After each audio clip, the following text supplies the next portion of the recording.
हरे कृष्णा, राधे राधे। हम सभी साधक श्री सुदर्शन सिंह जी चक्र द्वारा लिखित पुस्तक नंद नंदन का श्रवण कर रहे हैं। आज का प्रसंग है सुबल दधी दान। बहन को क्या हो गया है? वह इतनी उदास क्यों रहती है? मैंने ललिता से पूछा। इधर बहुत दिनों से मुझे अवसर ही नहीं मिलता दिन में घर रहने का। श्याम सुंदर जब से बछड़े चराने जाने लगा है, सवेरे ही उठकर न भागो तो पता नहीं नंदीश्वरपुर के सखा किधर निकल जाएं अपने बछड़े लेकर, और वन से चाहे सायंकाल लौटो या 2 घड़ी में ही लौटो, नील सुंदर मुझे आने कहाँ देता है। रात्रि का अंधकार होने लगता है, तब कहीं श्री दाम भैया के साथ मुझे मैया किसी न किसी सेवक को पहुँचाने भेजती हैं। तुझे क्या है? तू तो पूरे दिन अपने सखा के साथ रहता है। वह तुझे कंधे पर हाथ रखे चिपकाए घूमता है। तुझे हम सब की क्यों चिंता होने लगी? हम उसका मुख देखने को तरसती रहती हैं। और ललिता तो रोने ही लगी। तुम सबों को पता नहीं बछड़े चराने की क्यों सूझ गई थी। अब तो तू भी उसके साथ गाय चराएगा। दिन भर वन में खेलेगा, कूदेगा, उधम करेगा। एक दिन घर बैठकर देख तो पता लगे कि हमारी क्या दशा है। आज तूने भोजन क्यों नहीं किया? तू क्यों सवेरे से मुंह बनाए है? तू क्यों बार बार द्वार की ओर भागता है? अपनी तो सोचता नहीं और बहन की पूछता है। हम तो पनघट पर तनिक मिल लेती थी, उससे भी गईं। सचमुच मैंने यह तो कभी नहीं सोचा। मैं कनाई के बिना रात में घर कैसे रहता हूँ, मैं ही जानता हूँ।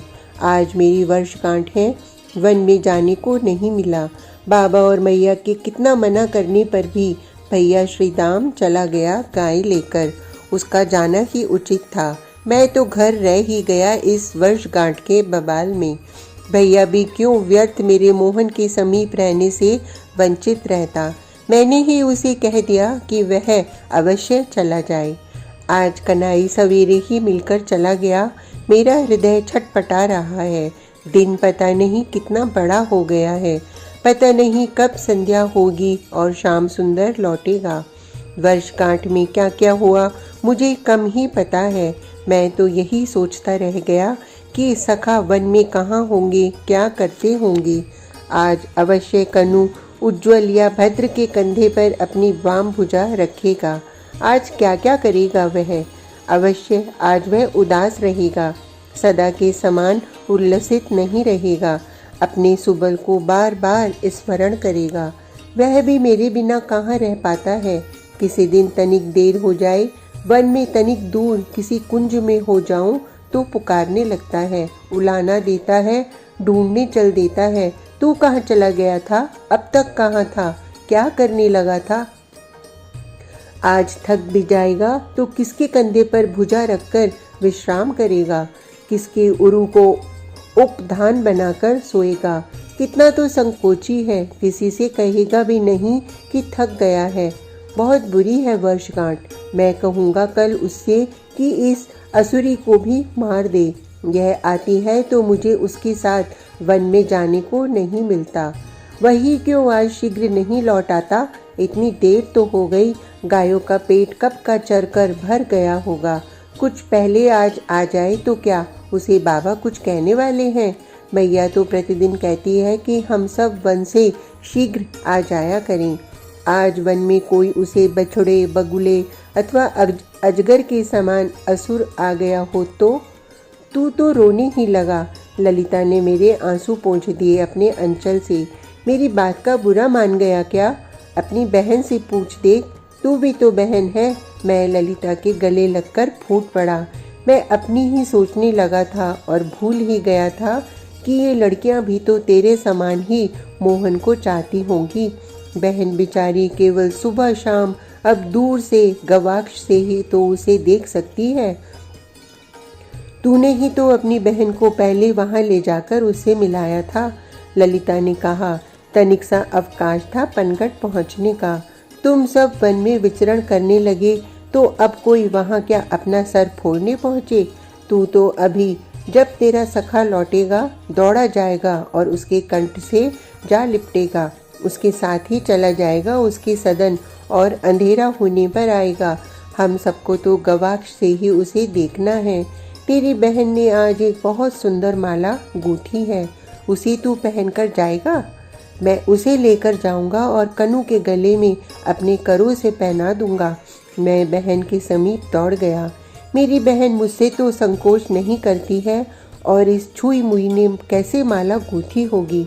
इतना श्रम इसे करने कैसे दिया माँ ने। लगता है कि मेरी वर्षगांठ में सब व्यस्त रहे और इसे अवसर मिल गया। मैं भी तो आज कितने दिनों पर इसे दिन में देख सका हूँ। आज ही देखा मैंने कि यह कितनी उदास रहती है। प्रतिदिन सखा के समीप से लौटता हूँ तो देखकर ही दौड़कर लिपट जाती है। भैया आया, सुबल भैया। सो न जाऊं तब तक मुझसे सटी बैठी रहती है।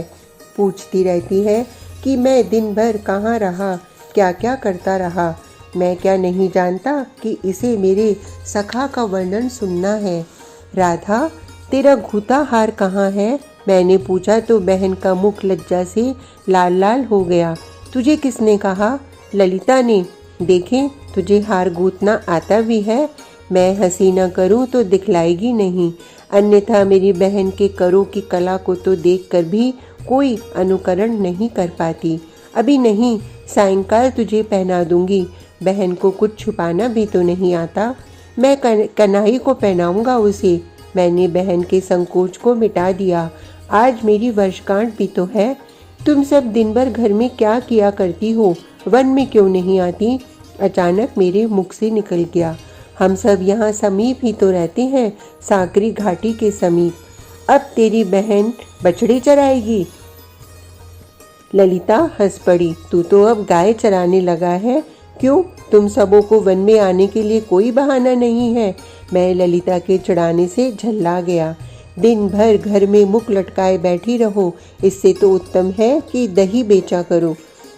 बात पता नहीं कहाँ पहुँचती, किंतु वन की ओर से वंशी ध्वनि आने लगी थी। शाम लौट रहा होगा, गायों सखाओं के साथ। बहन ने मुझे अपनी गूंथी माला दे दी और मैं द्वार से बाहर भागा। सुबल, तू राधा को समझा तो सही। मैं रात लौटा तो मैया ने मुझसे कहा, अब यह अड़ी है कि कल से दही बेचने जाएगी। तेरी बात सुनती है, मैं मना करूं तो रोएगी और मैं इसकी आंखों में आंसू देख नहीं सकती। तेरी बहन दही बेचेगी, यह क्या उचित है? तेरे बाबा का नाम उज्जवल होगा।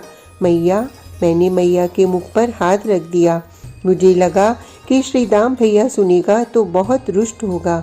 मैया के कान से मुख सटाकर मैंने कहा, इतनी सारी इसकी सखियां साथ रहेंगी और गोप कन्या दही बेचे तो बुरा क्या है? घर में बैठी बैठी प्रसन्न रहती है यह। कहाँ प्रसन्न रहती है? मैं तो इसी की चिंता में मरी जा रही हूँ। मैया ने कहा, दिन भर उदास रहने लगी है। मेरी सुमन सुकुमार लाडली को पता नहीं क्या रोग हो गया है। स्नान, श्रृंगार, भोजन की भी सुध नहीं रहती इसे। अब तो बहुत आग्रह करने पर मुख झूठा कर लेती है। तू आता है रात्रि में लौटकर, तभी मैं इसे प्रसन्न देख पाती हूँ। मेरे घर में नारायण ने सब तो दिया है, अब ये दही बेचने क्यों जाए? ब्रज में दही कौन लेगा? दही बेचने सब जाएंगी तो इसमें इसका मन लगा रहेगा, इससे प्रसन्न रहेगी। मैंने मैया को समझा दिया, इनका दही तो मैं खाऊंगा, मेरे सब सखा खाएंगे। मैया हंसकर रह गई। जानता हूँ कि अब कोई घर में विरोध नहीं करेगा। मैया मना लेगी बाबा को, और बाबा, मैया तो मेरी बहन जैसे प्रसन्न रहे उसी को करते हैं। कनु, हम सब आज साकरी घाटी के समीप ही रहेंगे।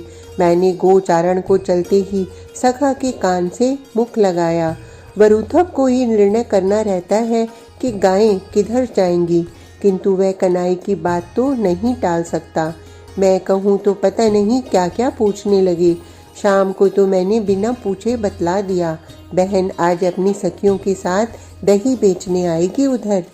श्याम सुंदर हंस गया। अब यह जिधर चलेगा गाय अपने आप उधर जाएंगी। वरुथब इसके पीछे आने को विवश है, उससे कुछ कहने की आवश्यकता नहीं। गाय वन में समीप ही चरती हैं, तृणों का कोई अभाव है कि इनको दूर जाना पड़े। मैं कई बार चढ़ गया शाम पर्वत पर, किंतु मुझे कोई आती नहीं दिखी। लगता है कि मैया ने रोका होगा। वह सवेरे सवेरे तो बहन को आने दे नहीं सकती, लेकिन मेरा श्रम सफल हो गया। मैंने शिखर पर से देख लिया कि लड़कियां आ रही हैं। मैंने शाम को संकेत कर दिया, श्रीदाम, सखियों के साथ तेरी बहन दही बेचने लगी है। कनाई नटखट है, या भैया को पहले न बतलाया तो इसका कुछ बिगड़ जाता था। कनू, तू मुझे चिढ़ाएगा तो अच्छा नहीं होगा। भैया को इससे सदा झगड़ना ही सूझता है। मैं चिढ़ाता नहीं हूँ, तू स्वयं शिखर पर जाकर देख ले। सुबल अभी देख आया है। श्याम ने गंभीर मुख बनाया। बुरी बात है, तेरी बहन क्या दही बेचने योग्य है? तेरे बाबा के घर में क्या अभाव है? भैया ने मेरी ओर देखा। मैंने सिर हिलाकर हाँ कर दिया तो बिगड़ कर बोला, आने दो इन सबों को, आज इतना डांट पिलाऊंगा कि इसे भी स्मरण रहेगा। कन्हई ताली बजाकर हंस पड़ा। मैं भी हंसने लगा। भैया की दुर्बलता हम दोनों जानते हैं। श्याम ने बिना व्यंग के ही कहा, सचमुच तू बहन को डांट सकेगा? वह सामने आ जाएगी तो तू उससे कुछ कह भी पाएगा? भैया संकुचित हो गया। सिर झुका लिया उसने। बहन हम दोनों को प्राणों से प्यारी है। वह देखते ही भैया कहेगी और फिर तो भैया भूल ही जाएगा कि वह बहन को डांटना भी चाहता है। देख, मैं बतलाता हूँ, श्याम ने समझाया। हम सब यहाँ छिप जाते हैं दोनों शिखरों के पीछे और कुंजों में। वे सब श्वेत श्याम पर्वतों की संकरी घाटी में पहुँच जाएं तो कुछ सखा पीछे पहुँच जाएंगे। हम सब इनका दही खा लेंगे छीनकर, तो अपने आप ये घर लौट जाएंगी। अपने घर का दही है, सब सखा खाएंगे। यह सुनकर भैया प्रसन्न हो गया। केवल इतना कहा, मैं आगे नहीं जाऊंगा। कन्हई हंस गया। आगे तो सुबल भी नहीं जाएगा। तुम दोनों को भूख न लगे तो दही भी मत खाना। मुझे तो भूख लगी है। आज का प्रसंग इतना ही। कल तक के लिए हरे कृष्णा, राधे राधे।